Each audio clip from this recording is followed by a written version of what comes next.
Hi everyone, a warm welcome to Lakshya online training. मैं ज्ञानदीप और आज मैं आप लोगों को टैली प्राइम में सिखाने वाला हूँ टीडीएस। पहले हम टीडीएस को समझते हैं। आपको मैं अच्छे से एक्सप्लेन कर देता हूँ टीडीएस को। उसके बाद हम इसको प्रैक्टिकल करेंगे। तो चलिए स्टार्ट करते हैं आज का क्लास। तो टीडीएस का जो फुल फॉर्म है वो है टैक्स डिडक्ट एट सोर्स। तो ये कब यूज़ किया जाता है ये हमें समझना जरूरी है। तो ये यूज़ तभी किया जाता है जब मान लीजिए आपका कोई एक्स्ट्रा इनकम हो।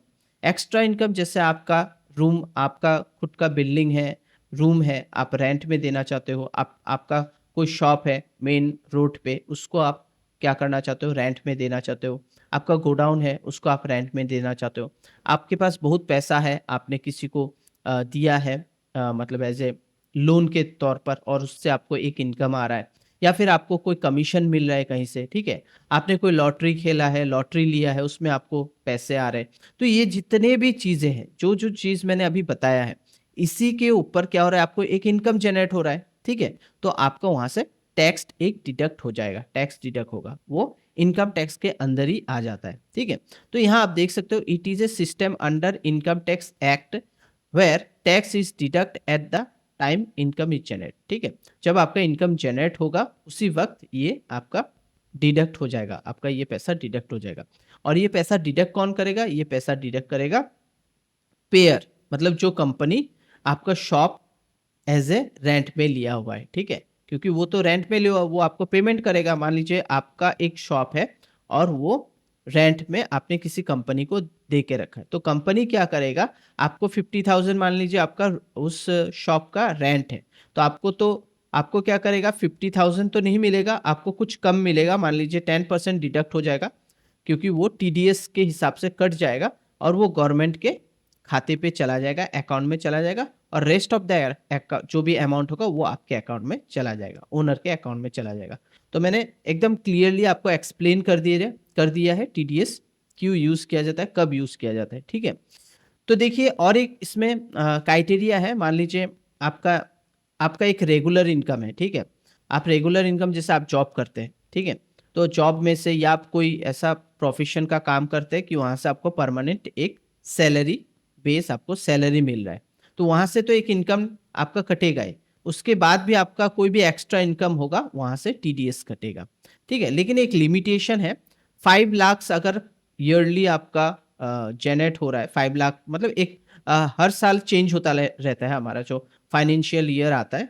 हर साल कुछ ना कुछ चेंजेस होता रहता है, कभी 5 लाख, कभी 7 लाख, ठीक है। तो उसी तरह से मान लीजिए आपका 5 लाख के अंडर अगर आपका जो भी है आपका इनकम है, तो आपका टैक्स डिडक्ट नहीं होगा। लेकिन उससे ज़्यादा होगा तो आपका टैक्स डिडक्ट हो जाएगा, ठीक है। तो टैक्स तो डिडक्ट होगा, लेकिन ये जो है आपने जो रेंट में दिया है, ठीक है, तो ये तो मंथली आपका डिडक्ट होगा, ठीक है। जो कंपनी आपका शॉप लेके रखा है, ये आपका मंथली क्या करेगा, जो भी आपको पेमेंट करेगा उसमें से वो 5% या 10% डिडक्ट करके गवर्नमेंट को देता रहेगा। जब आपका मान लीजिए अगर आपका ईयरली आपका 5,000 से कम हो रहा है, बिलो हो रहा है, 5 लाख से, सॉरी 5 लाख से अगर आपका कम हो रहा है आपका इनकम, तो फिर ये जो पैसा आपका डिडक्ट हुआ था ये आपको मिल जाएगा, इसको आप रिटर्न हो जाएगा आपके, ठीक है। इसको आपके अकाउंट में रिटर्न हो जाएगा। जब आप इनकम टैक्स फाइल भरोगे तब ये पैसा आपका रिटर्न हो जाएगा। लेकिन आपका मान लीजिए 5 लाख से ज़्यादा हो रहा है इनकम, 7 लाख 8 लाख हो रहा है, तब क्या होगा, बियॉन्ड द, अगर आपका लिमिटेशन से ज़्यादा आपका इनकम हो रहा है, तो क्या होगा, आपका इनकम टैक्स जो है उसी के साथ ये टीडीएस भी इंक्लूड हो जाएगा। तो मे बी आपको कुछ अमाउंट देना पड़ सकता है, या फिर कुछ अमाउंट आपको रिटर्न आ सकता है, रिफंड हो सकता है, ठीक है। तो ये जब आप आईटीआर भरोगे तभी ये काम करता है। तो काफ़ी इजी तरीके से मैंने आपको समझा दिया है।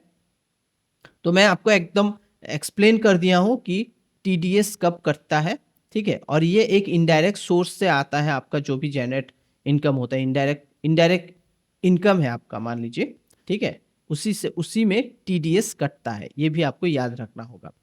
हमारा तो डायरेक्ट इनकम मैंने आपको बता दिया, जो कि हम जॉब करते हैं वहाँ से, वो हमारा डायरेक्ट इनकम होता है। ये सब होता है इनडायरेक्ट इनकम होता है। टीडीएस वाला जो टैक्स कटता है वो इनडायरेक्ट इनकम से कटता है आपका पैसा, ठीक है। और मैंने ये भी आपको एक्सप्लेन कर दिया है कि अगर आपका कोई एक सर्टेन लिमिटेशन रहते हैं गवर्नमेंट हर साल चेंज करते हैं, कभी 7 लाख, कभी 5 लाख, इस तरह से। तो अगर आपका 7 लाख के अंदर आकर आपका इनकम है, तो आपका जो भी टीडीएस कटा है वो आपका रिफंड हो जाएगा, ठीक है? क्योंकि आपका उतना जनरेट ही नहीं हुआ है पूरे साल में, तो आपका वो रिटर्न हो जाएगा। लेकिन अगर आपका 7 लाख या 5 लाख जो भी लिमिटेशन है उससे ज़्यादा अगर आपका इनकम हो रहा है, तो फिर आपको ऐसा हो सकता है कि एडवांस में आपका जो भी टीडीएस कटा है वो उसी के साथ फॉरफिट हो जाए, या फिर आपको कुछ ज़्यादा अमाउंट देना पड़े, या आपको कुछ अमाउंट रिटर्न हो जाएगा, ठीक है? आपको रिफंड हो जाएगा। तो यही है टीडीएस का फंडा।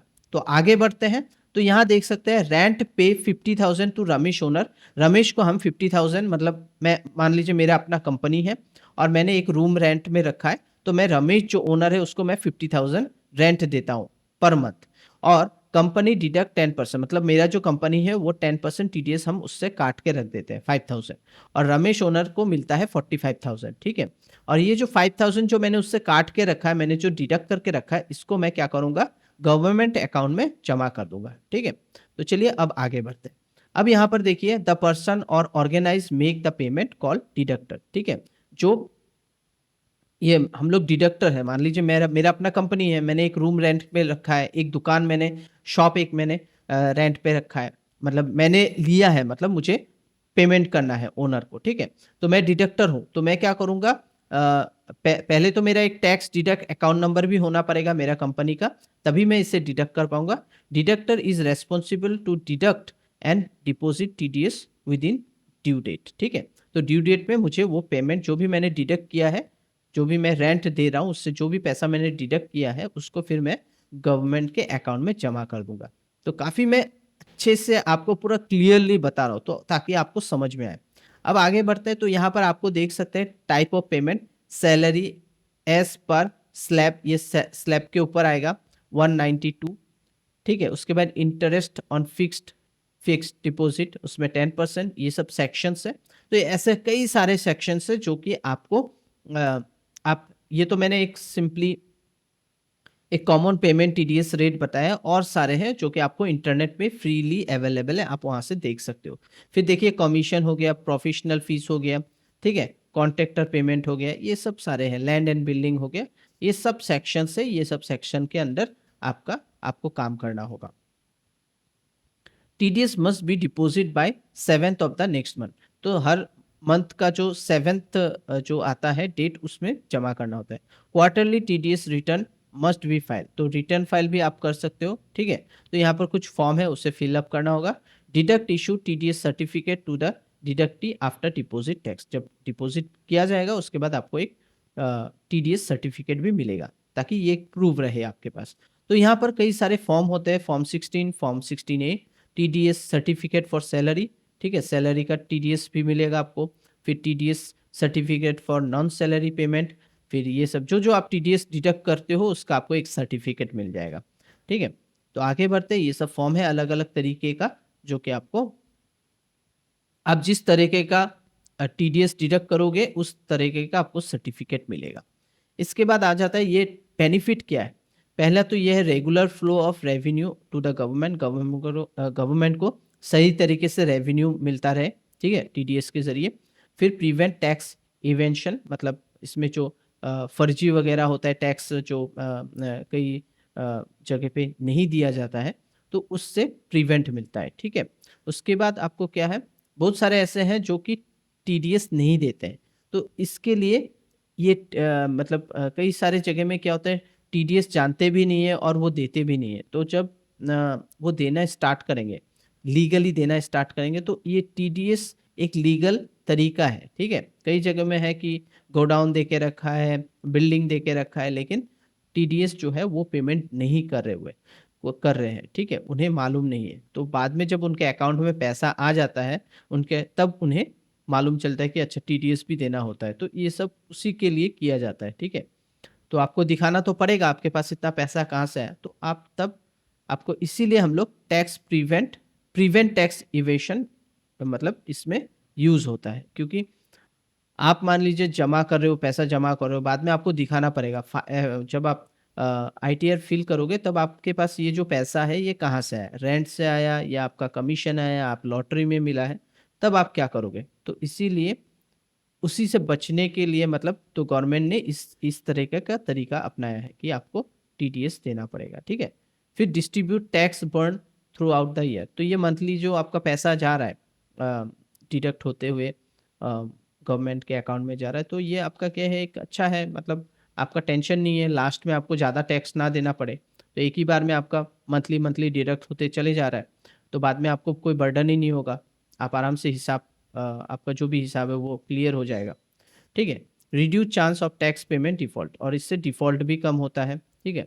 तो गवर्नमेंट को भी सही तरीके से इनकम जो भी है जनरेट होता रहता है, मतलब उनको रेवेन्यू मिलता रहता है। तो आई थिंक मैंने जितना भी कुछ अभी तक एक्सप्लेन किया है ये क्लियर हो गया होगा, बस आपको थोड़ा सा अच्छे से इसको समझना है, और ठीक है। तो अब हम करेंगे प्रैक्टिकल। मेरे इस वीडियो को एक दो बार अच्छे से समझिए, जो मैं बोल रहा हूँ उसे समझने का ट्राई कीजिए, तो आपको पूरा टीडीएस के बारे में समझ में आ जाएगा। अब हम करेंगे ये वाला जो सिनेरियो है, इसी को हम करने जा रहे हैं अभी। ये जो है ये वाला रेंट पे वाला जो रमेश ओनर है, यहाँ पर हम एक तो रेंट का हम बनाएंगे आपका लेज़र, रमेश ओनर का लेज़र बनाएंगे, और एक टीडीएस का हम लेज़र बनाएंगे। 3 लेज़र यहाँ पर बनेगा। उसके बाद हम आपको दिखाते हैं कैसे करके इसे करना होता है। तो सारा चीज़ हम लोग जर्नल में ही करेंगे। तो चलिए डायरेक्टली स्टार्ट करते हैं प्रैक्टिकल। चलिए अब स्टार्ट करते हैं प्रैक्टिकल। तो प्रैक्टिकल में क्या करेंगे, पहले तो हम कंपनी देख लेते हैं हमारे पास कौन-कौन सा कंपनी है। तो यहाँ पर हमारा एक ही कंपनी है, लक्ष्य प्राइवेट लिमिटेड, लक्ष्य सीटीआई। तो हम जो कंपनी है लक्ष्य प्राइवेट लिमिटेड, इसको सिलेक्ट कर लेते हैं, देख लेते हैं ये हमारा, चलो हमने इसे सिलेक्ट कर लिया, लक्ष्य प्राइवेट लिमिटेड को हमने सिलेक्ट कर लिया। अब हम क्या करेंगे, पहले तो इस कंपनी में, कंपनी ऑलरेडी क्रिएट है, हमें जाना होगा यहाँ पर कंपनी में क्लिक करना है। यहाँ पर क्लिक करने के बाद यहाँ पर फीचर्स 11 F11 में क्लिक कीजिए, फीचर्स आ गया, और लक्ष्य प्राइवेट लिमिटेड को सिलेक्ट कीजिए। यहाँ पर एंटर करते हुए यहाँ पर आपका टीडीएस मिलेगा। ये सब जैसा है वैसे ही रहने देते हैं हम। यहाँ पर आप देख सकते हो टीडीएस, इसको यस करना होगा, और यहाँ पर 10 रजिस्ट्रेशन नंबर देना होता है। 10 रजिस्ट्रेशन नंबर मतलब हो कि अगर आपका कंपनी है तो आपका कंपनी का एक 10 रजिस्ट्रेशन नंबर होगा, उसे आपको यहाँ पर देना होगा। तो यहाँ पर हम एक 10 रजिस्ट्रेशन नंबर यहाँ पर एंटर कर दिए हैं, ठीक है। तो यहाँ पर हमें ये एंटर करना कंपलसरी है, जिससे मालूम चलेगा गवर्नमेंट को कि कौन उससे टीडीएस दे रहा है, कहाँ से उसे टैक्स मिल रहा है, ठीक है। तो यहाँ पर ये हम कंपनी सिलेक्ट करेंगे, यहाँ पर आप ब्रांच दे सकते हो, मैंने ऐसे यहाँ पर बोंगाईगांव ब्रांच डाल दिया। इसके बाद ये सब अब मैं नहीं दूंगा, और एंटर करते होके करके इसे फिनिश कर दूंगा, ठीक है। तो ये हमने एक्टिव कर लिया टीडीएस को। अब टीडीएस को एक्टिव करने के बाद मैंने क्या बताया, कुछ लेज़र बनाने होंगे, एक तो रेंट। तो हम लेज़र में जाएंगे, लेज़र में जाने के बाद यहाँ पर हम लिखेंगे शॉप रेंट, ठीक है। तो इसको हम रखेंगे इनडायरेक्ट एक्सपेंस, कंपनी के लिए एक्सपेंस है। तो यहाँ पर हमने इसको सिलेक्ट किया, और यहाँ पर हमारा नॉट एप्लीकेबल, इसको हम क्या करेंगे, नॉट एप्लीकेबल, यहाँ पर एंटर करते हुए नीचे आएंगे, और यहाँ पर सर्विस, यहाँ पर यस करेंगे। यस करने के बाद यहाँ पर इसको करेंगे हम एप्लीकेबल इस जगह में, ठीक है। इसको एप्लीकेबल करना होगा, फिर से मैं आपको बता दे रहा हूँ, मैं एक बार दिखा देता हूँ। ये नीचे में जो है इसको स्टेटरी डिटेल्स, इसको यस करना होगा। यहाँ पर ये जो है देखिए, पहला जो है ये not applicable, discount laser, type of laser, ये भी नॉट एप्लीकेबल। यहाँ पर बस जीएसटी एप्लीकेबल, ये एप्लीकेबल ही रखा हूँ। नीचे में यहाँ पर हमें इसको क्या करना होगा, यस करना होगा। यस करने के बाद यहाँ पर आपको एप्लीकेबल सिलेक्ट करना होगा, और यहाँ पर आप देख सकते हो नेचर ऑफ पेमेंट, तो यहाँ पर आपको एनी नहीं होगा, यहाँ पर क्रिएट करना होगा, और यहाँ पर आपको नेचर ऑफ पेमेंट के बारे में लिखना होगा, सारा चीज़ यहाँ पर डालना होगा। तो ये हमारा क्या है, नेचर ऑफ पेमेंट में हम यहाँ पर आपको जो स्लैब वगैरह बताए थे, यहाँ पर ये देखिए, तो ये टीडीएस रेट सेक्शंस वगैरह, तो देखिए लैंड जो बिल्डिंग, और ये जो रेंट होता है लैंड और बिल्डिंग का रेंट, ये 10%, और 194I जो होता है सेक्शन होता है, तो इसको हमको डालना होगा। तो यहाँ पर लैंड एंड बिल्डिंग रेंट मैंने दे दिया, उसके बाद एंटर करते हुए 194 मैंने दिया।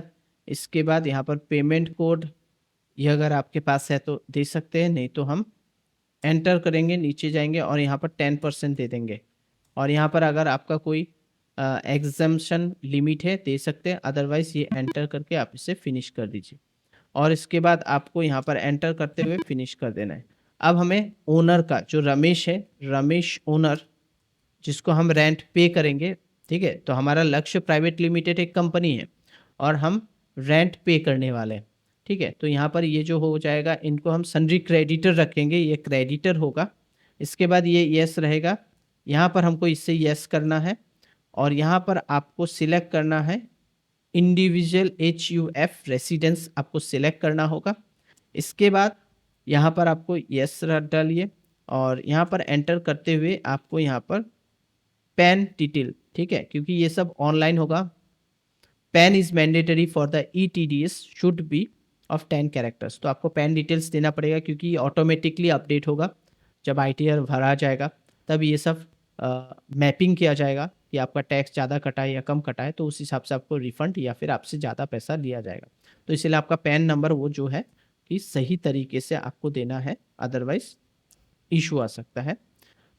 उसके बाद यहाँ पर हमें ये सब देना नहीं है, ये हम अनरजिस्टर्ड कंज्यूमर रखते हैं क्योंकि ये कोई अलग बिजनेसमैन नहीं है या इनका कोई रजिस्ट्रेशन GST रजिस्ट्रेशन नहीं है, तो मैंने इसे अनरजिस्टर्ड कंज्यूमर रखा है। एंटर करते हुए इसको हम फिनिश कर देते हैं। तो हमारा एक रमेश ओनर हो गया, एक शॉप रेंट का हमने बना लिया। अब हम बनाएंगे TDS बनाते हैं और ये हो जाएगा ड्यूटी एंड टैक्स के अंदर।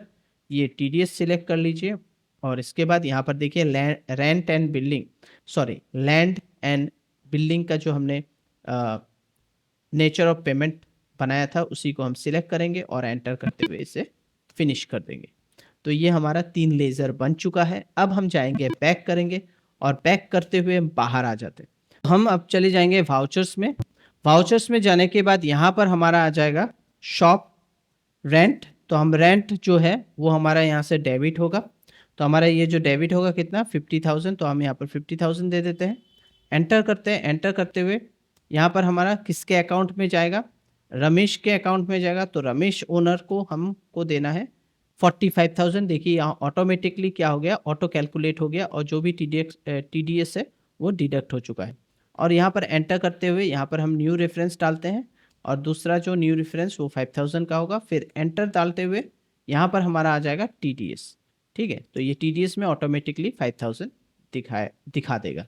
इसके बाद आप यहाँ पर नरेशन डाल सकते हैं, उसके बाद आप एंटर करके इसको फाइनली एक्सेप्ट कर दीजिए, ठीक है। तो ये जो था आज का कॉन्सेप्ट, ये था आपका TDS का। तो इस तरह से हम TDS को समझ सकते हैं और इजीली हम अपने टैली में कर सकते हैं। तो आशा करता हूँ आज का जो वीडियो था ये काफ़ी इंटरेस्टिंग वीडियो है और मैंने जितना हो सका उतना ही आपको इजी तरीके से एक्सप्लेन करने की कोशिश की है। तो यहीं पर मैं आज का क्लास समाप्त करता हूँ। Thank you, bye bye, take care.